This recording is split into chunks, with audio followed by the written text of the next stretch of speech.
সুপ্রিয় দর্শক মণ্ডলী, universal medical college and hospital limited আজকের সংবাদপত্রে আপনাদের সবাইকে স্বাগত জানাচ্ছি। দর্শক মণ্ডলী, আমাদের সঙ্গে রয়েছেন কলামিস্ট ও রাজনৈতিক বিশ্লেষক শরীফুজ্জামান শরীফ। শরীফ ভাই, আপনাকে স্বাগত জানাচ্ছি। আজকে অনুষ্ঠানটা শুরুর আগে আমরা একটা সুখ সংবাদ দিয়ে শুরু করব, তারপরে আমি শিরোনামে আসছি। সেটা হচ্ছে যে আপনি নিশ্চয়ই জানেন যে বাংলাদেশের কিংবদন্তি সঙ্গীত শিল্পী ফরিদা পারভিন আর নেই। আমরা এই অনুষ্ঠানের তরফে তার প্রতি আমরা শ্রদ্ধা জানাচ্ছি, শোক জানাচ্ছি। আপনার সঙ্গে আলোচনায় যাব আমি শিরোনাম দেখার পরে, তখন আপনি এই বিষয়ে কথাটি বলবেন। আমার দেশ জাকসুতেও শিবিরের চমক, জিএস সহ 20 পদে জয়। বাংলা সাহিত্যেও রাখা হচ্ছে মুজিবের 7 মার্চের ভাষণ। মানবজমিন জুলাই আন্দোলনে মানবজমিনের ভূমিকা ছিল শীর্ষে। 2 দিন পর জাকসুর ফল, 20 পদে শিবিরের জয়। দেশ রূপান্তর, ভোটের সময় নিয়ে সন্দেহ, জাকসুর ভিপি স্বতন্ত্র জিএস শিবিরের। কালবেলা 1.5 শতাধিক সাবেক আমলাকে খুঁজছেন গোয়েন্দারা, জাকসুতেও শিবিরের জয় জয়কার। করতোয়া ভিপি স্বতন্ত্র প্যানেলের জিতু, জিএস ছাত্র শিবিরের মাঝহারুল। পশু পাখি বন্য পাখির নিরাপত্তা, বন্য প্রাণীর নিরাপত্তা আইন সময় উপযোগী করার অঙ্গীকার। সেরকম যেটা আমি বলছিলাম যে ফরিদা পারভিন লালন গীতির কিংবদন্তি শিল্পী বলতে পারেন। হ্যাঁ, আপনাকে ধন্যবাদ, দর্শক শ্রোতাদেরকে ধন্যবাদ। ফরিদা পারভিন তিনি লোকান্তরিত হয়েছেন, মারা গেছেন, অনেক দিন ধরে অসুস্থ ছিলেন, কিন্তু তিনি তার সৃষ্টির ভেতর থেকে, তিনি তার কর্মের ভেতর থেকে যেভাবে মানুষের হৃদয়কে জয় করেছেন, তার এই মৃত্যুর পরেও 1000 বছর তাকে মানুষ মনে রাখবে।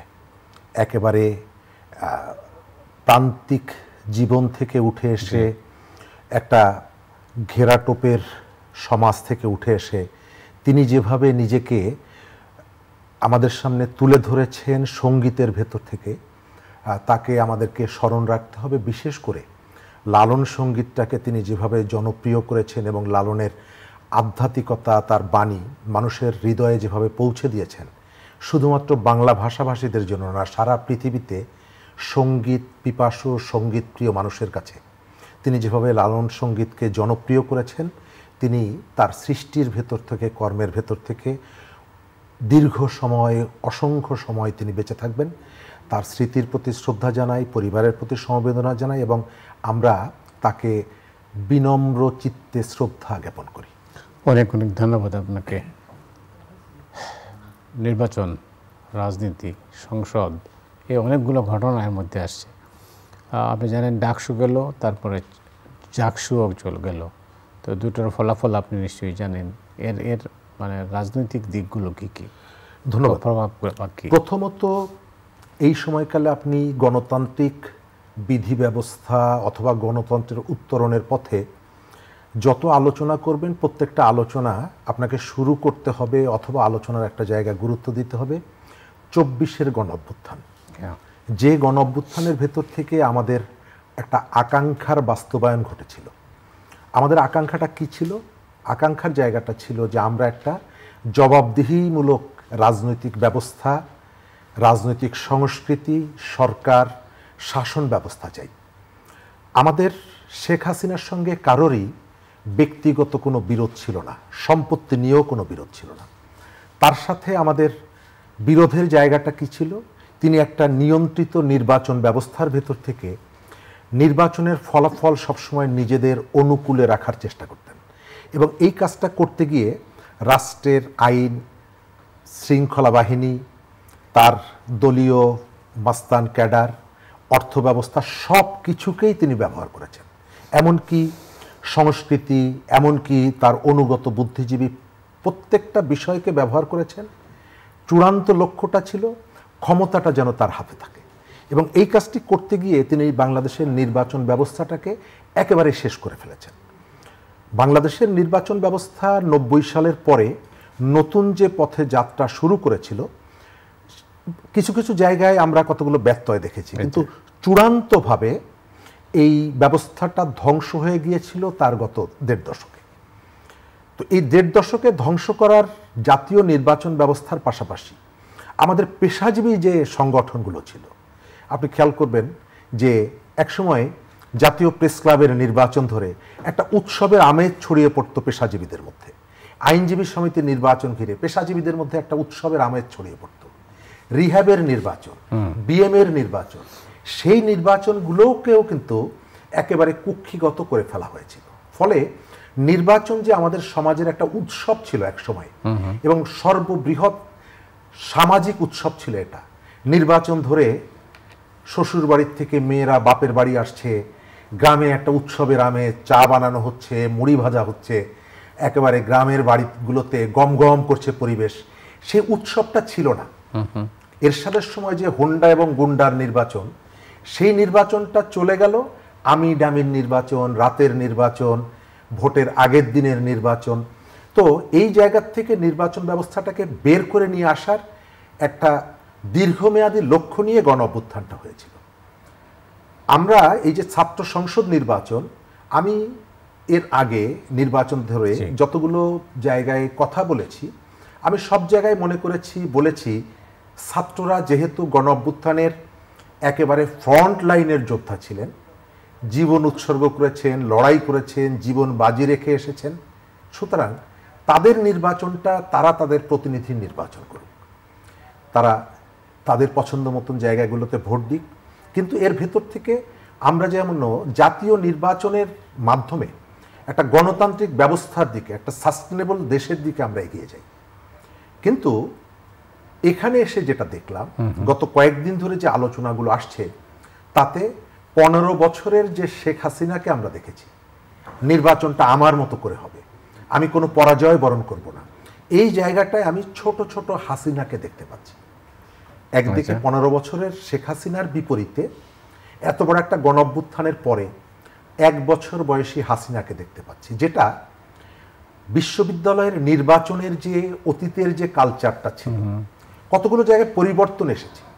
ডাকসুর এত বড় একটা নির্বাচন হয়েছে, কোনো ধরনের সংঘাত সহিংসতা হয়নি, কিন্তু এমন কতগুলো ঘটনা আমাদের সামনে এসেছে যেগুলো একটা গণ অভ্যুত্থানের পরে আমাদের কাছে প্রত্যাশিত ছিল না। বিশ্ববিদ্যালয়ের প্রশাসন, আপনি জানেন, একসময় ঢাকা বিশ্ববিদ্যালয়ের অনেক শিক্ষক তার নিজের যে পরিচয়, শিক্ষকতার পরিচয়, তার থেকে তিনি আওয়ামী লীগের কোনো উপকমিটির সহ সম্পাদক, এই পরিচয়টা দিতে স্বাচ্ছন্দ্য বোধ করতেন। কেউ কেউ প্রকাশ্যে বলেওছেন যে প্রয়োজন হলে আমি উপাচার্যের পদ ছেড়ে দিয়ে যুবলীগের দায়িত্ব গ্রহণ করব। আমরা এটার জন্য কিন্তু ক্রিটিক করেছি, সমালোচনা করেছি। কেন? আমি একজন বিশ্ববিদ্যালয়ের শিক্ষককে, অথবা আমার একজন শিক্ষককে আমি শিক্ষক হিসাবে দেখতে চাই। আমার চোখের সামনে আব্দুর রাজ্জাক ভেসে উঠেছে, আমার চোখের সামনে ডক্টর শামসুদ্দোহা ভেসে উঠেছে, সিরাজুল ইসলাম চৌধুরী এসেছেন।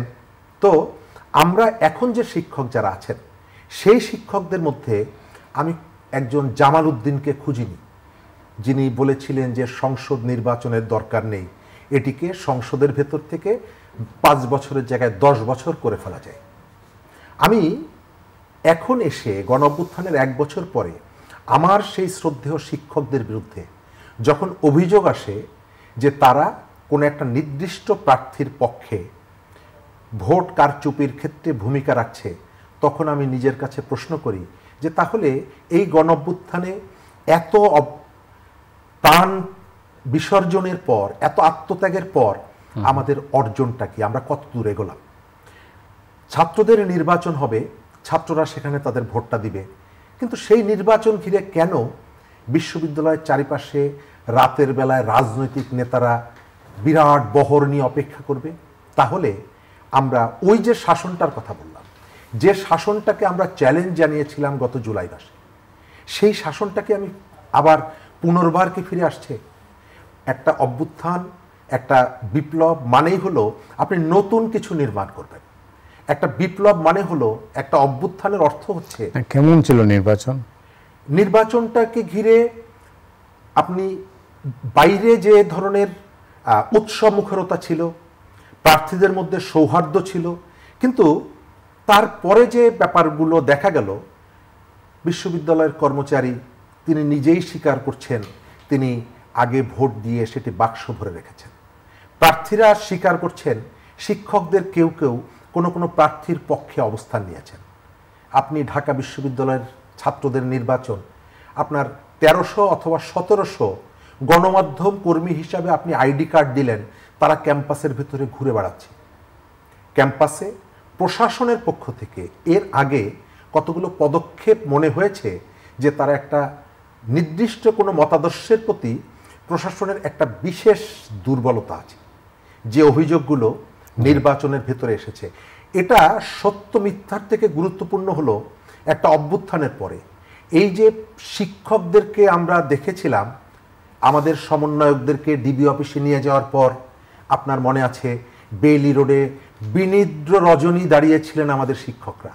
তো আমি এই শিক্ষকদেরকে যখন 1 বছর পরে দেখি কারো বিরুদ্ধে অভিযোগ ওঠে যে এখানে শিক্ষকরা কোনো একটা নির্দিষ্ট মতাদর্শের প্রতি বিশেষ এক ধরনের দুর্বলতা প্রদর্শন করে। নির্বাচনের ফলাফল আমার কাছে একদিক থেকে মনে হয় যে এটি একাধিক প্যানেল তো ছিল, ডাকসুতে যারা বিজয়ী হয়েছেন তারা নির্বাচনটা করেছেন খুবই পরিকল্পিত এবং খুবই প্ল্যান সামনে রেখে। তাদের একটা দীর্ঘমেয়াদী পরিকল্পনা ছিল। তারা তাদের প্রার্থীদেরকে পরিচিত করেছেন, প্রার্থীদের ইমেজকে তুলে ধরার চেষ্টা করেছেন এবং তারা অনেক দিন ধরে কতগুলো ইতিবাচক কাজও করেছেন। একই সঙ্গে অন্যান্য প্যানেলগুলোর পক্ষ থেকে যে ধরনের প্রস্তুতি, পূর্ব প্রস্তুতিগুলো থাকা দরকার ছিল সেটি হয়নি। আর বিশ্ববিদ্যালয় প্রশাসনের একটা প্রচ্ছন্ন অথবা পেছন থেকে সহযোগিতার যে মনোভাবটা, সার্বজনীনতা ছিল না।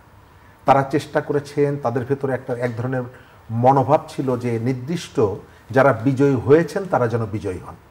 আপনি বিশ্ববিদ্যালয় হলগুলোতে ছাত্র সংগঠনের যে কমিটি, যখন আমরা দেখলাম যে ছাত্র দলের কমিটিটা হলো, আমি ওই জায়গাটাই আগে বলেছি, যেটা ছাত্র সংগঠনের যখন কমিটি ঘোষণা করা হলো তীব্র রিপারকেশন হলো, হলগুলোর থেকে মিছিল এলো।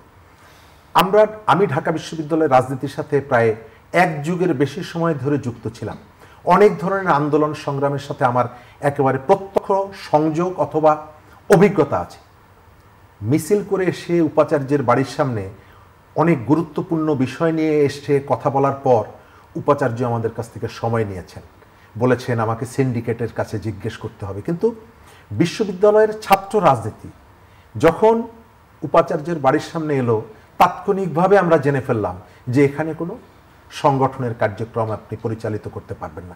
এটি ভালো, আপনি হয়তো স্টুডেন্টের সেন্টিমেন্টকে ওন করে এই কাজটি করছেন, কিন্তু ভোটের দিন জাতীয় রাজনৈতিক দলের নেতারা যখন আপনার ক্যাম্পাসের চারিপাশ ঘিরে রাখে, তখন আপনার ওই স্পিরিট অথবা সেখানে যে সিদ্ধান্তটা নিয়েছিলেন তার সাথে এটি কন্ট্রাডিক্ট করে। দুই ধরনের। তিনি হয়তো বলবেন যে ক্যাম্পাসের ভিতরে তো কিছু হয়নি। ভিতরে না হলেও আপনি ক্যাম্পাসের চারিপাশে, ধরেন আপনার বাসার পাশে বেলা 11টার সময় একজন মানুষ দাঁড়িয়ে আছে আর রাত 3টার সময় 3 জন মানুষ দাঁড়িয়ে আছে। আপনি যদি জিজ্ঞেস করেন আমার বাসার সামনে তুমি রাত 3টার সময় কি করছো, সে যতই বলুক না কেন যে আমি কিছুই করছি না, দাঁড়িয়ে আছে, কিন্তু এর ভেতর থেকে আপনার উপরে একটা মনস্তাত্ত্বিক চাপ কিন্তু তৈরি হয়। তো মনস্তাত্ত্বিক চাপ তৈরি করার জন্য নানা ধরনের উপাদান উপসর্গ আছে। আমার অবজারভেশন বা আমার পর্যালোচনা হলো এই ঘটনাগুলোর ভেতর থেকে এক ধরনের মনস্তাত্ত্বিক চাপও তৈরি করা হয়েছে এবং আমাদের ছাত্র রাজনীতি বা ক্যাম্পাসগুলোকে ইন্ডিপেন্ডেন্টলি তারা যাতে পরিচালিত করে, সেখানকার যে স্টেক হোল্ডার যারা, তাদের উপরে এই উদ্যোগগুলো সম্ভবত এক ধরনের মনস্তাত্ত্বিক চাপ তৈরি করেছে। একই সঙ্গে বিশ্ববিদ্যালয় কর্তৃপক্ষের যে স্বচ্ছতার যে জায়গাগুলো প্রয়োজন ছিল, কোনো জায়গায় তার ব্যত্যয় ঘটেছে। তবে যারা বিজয়ী হয়েছেন আমি 100 বার বলবো যে তারা কতগুলো ইতিবাচক কাজ করেছেন, দীর্ঘদিন ধরে প্রস্তুতি নিয়েছেন।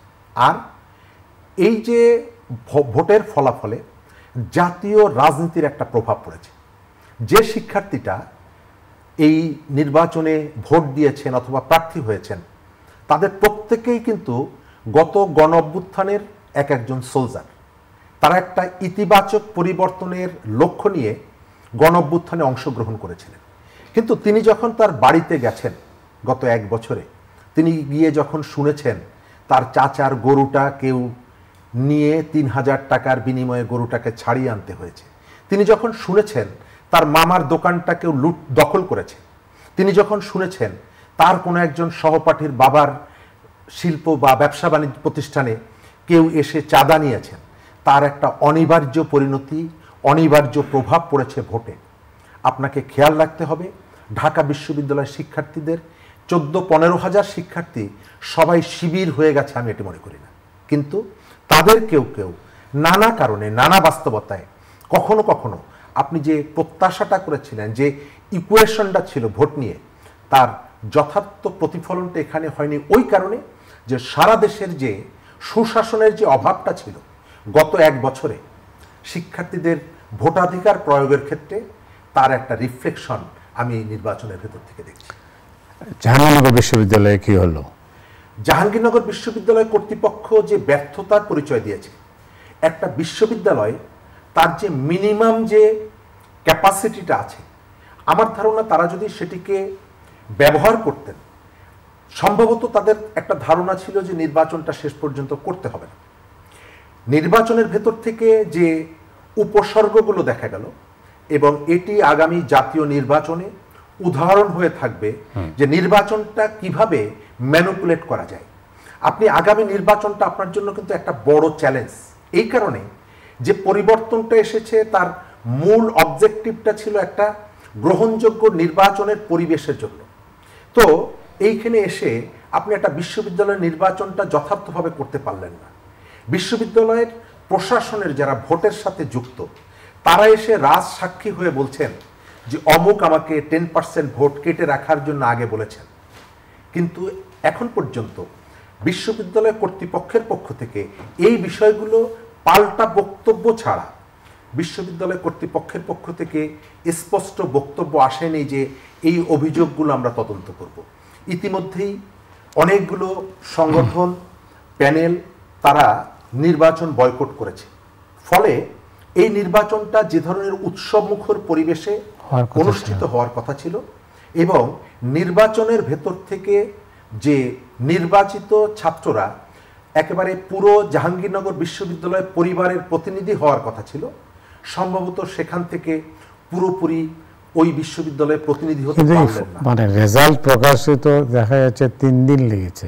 এবং এই জায়গাটা, ওইটা বললাম যে এর ভেতর থেকে একটা সন্দেহ দানা বাঁধল যে আমাদের পরবর্তী যে নির্বাচনগুলো আছে, সেই নির্বাচনগুলো আমরা শুরুটা যে নির্বাচন দিয়ে করলাম, সেই নির্বাচনে এই ধরনের প্রশ্নগুলো তৈরি হয়ে যাওয়া, এই ধরনের ব্যর্থতা দেখানো, এটি কাঙ্ক্ষিত ছিল না। আর একটা জায়গায় আমি সতর্কতার সাথে সরকারের দৃষ্টি আকর্ষণ করব, ডাকসু নির্বাচন নিয়েও কিন্তু প্রশ্ন উঠেছে। অনেকগুলো ছাত্র সংগঠন নির্বাচনী ফলাফল প্রত্যাখ্যান করেছে। কিন্তু গত 2 দিন আপনি খেয়াল করবেন নিশ্চয়ই, একাধিক উপদেষ্টা ডাকসু নির্বাচনের ব্যাপারে তাদের প্রতিক্রিয়া জানিয়েছেন। তারা বলেছেন যে একটা সুষ্ঠু নির্বাচন হয়েছে। প্রেস উইংয়ের পক্ষ থেকেও কিন্তু সন্তুষ্টি প্রকাশ করা হয়েছে। তো একটা বিশ্ববিদ্যালয়ের, মূল বিশ্ববিদ্যালয়ের প্রথম যে নির্বাচনটা, যখন ছাত্রদের একটা অংশ বা অংশগ্রহণকারীদের একটা বিরাট অংশ নির্বাচন নিয়ে প্রশ্ন তুলে বয়কট করে অথবা ভিন্ন সিদ্ধান্ত গ্রহণ করে, তখন সরকারের পক্ষ থেকে এই ধরনের বক্তব্য অথবা সার্টিফিকেট সরকারের নিরপেক্ষতাকে কিন্তু প্রশ্নবিদ্ধ করে। এই নির্বাচনটায় সরকারের কোনো অংশগ্রহণ নেই। নির্বাচনের ফলাফল কি হলো, এতে সরকারের স্বাভাবিক কার্যক্রমে কোনোভাবে বাধাগ্রস্ত হয় না। সুতরাং নতুন কতগুলো প্রশ্ন যাতে তৈরি হয়, বিতর্ক যাতে তৈরি হয়, এই ধরনের কোনো কাজের মধ্যে সরকারের নিজেকে যুক্ত করা কোনোভাবেই উচিত না। অনেক ধন্যবাদ। অন্য প্রসঙ্গে যাই। আপনি জানেন যে ডক্টর আলী রিয়াজ জাতীয় ঐক্যমত্য কমিশনের সহসভাপতি, তিনি বলছেন ফেব্রুয়ারিতে নির্বাচন না হলে জাতীয় নিরাপত্তা বিঘ্নিত হতে পারে। ডক্টর আলী রিয়াজ তিনি একজন গবেষক, দেশের বাইরে অনেক দিন কাজ করেন, নানা রকমের কানেকশন তার আছে এবং সোসাইটিকে বিশ্লেষণ করার অনেক ক্ষমতা আছে। সেই দৃষ্টির থেকে তিনি হয়তো, তার কাছে কতগুলো তথ্য আছে। আমাদের সাধারণ মানুষ হিসেবে আমাদেরও কতগুলো অবজারভেশন আছে। আপনার সোসাইটিতে যখন একটা স্টেবল জায়গা থাকে না, তখন কিন্তু সোসাইটির ভেতর থেকে নানা ধরনের উপসর্গগুলো দৃশ্যমান হয়। এই যে কিছুদিন আগে গোয়ালন্দের যে ঘটনাটি আমরা দেখেছি, একেবারে নিষ্ঠুর, অমানবিক, এবং এই ঘটনাগুলোর ভেতর থেকে আপনার ইমেজটা আন্তর্জাতিক পর্যায়ে যেভাবে প্রশ্নের মুখোমুখি পড়ে, এবং অন্ধকারের যে শক্তি, অশুভ যে শক্তিগুলো, তারা কিন্তু মাথা চাড়া দিয়ে ওঠে। আমাদের স্বাধীনতার সার্বভৌমত্ব ইস্যুতে একটা বড় চ্যালেঞ্জ কিন্তু আছে বাংলাদেশের রোহিঙ্গা জনগোষ্ঠীকে কেন্দ্র করে। আমরা বিভিন্নভাবে যে খবরগুলো পাচ্ছি, যে সেখানে প্রতিনিয়ত বিভিন্ন আন্তর্জাতিক উগ্রপন্থীদের একটা বিচরণ ক্ষেত্র হয়ে যাচ্ছে। সুতরাং বাংলাদেশের রাজনীতিতে স্থিতিশীলতা, অর্থনীতিতে স্থিতিশীলতা এবং সমাজের মধ্যে যে ধরনের অস্থিরতা ছড়িয়ে পড়ছে, কারো মধ্যে আপনি কোনো ধরনের এই যে একটা অভ্যুত্থানের পরে আমাদের মধ্যে যে ধরনের স্থিতিশীলতাটা আসা দরকার, ব্যক্তিগত আচরণ আপনি কি কোনো পরিবর্তন দেখেন? কারো মধ্যে পরিবর্তন দেখেন? আমাদের কোনো পরিবর্তন হয়েছে? এই যে আমাদের দীর্ঘদিন, নামটা আমি উচ্চারণ করি, আপনাদের এই অনুষ্ঠানেও আসে, ডাক্তার জাহিদুর রহমান। গত 15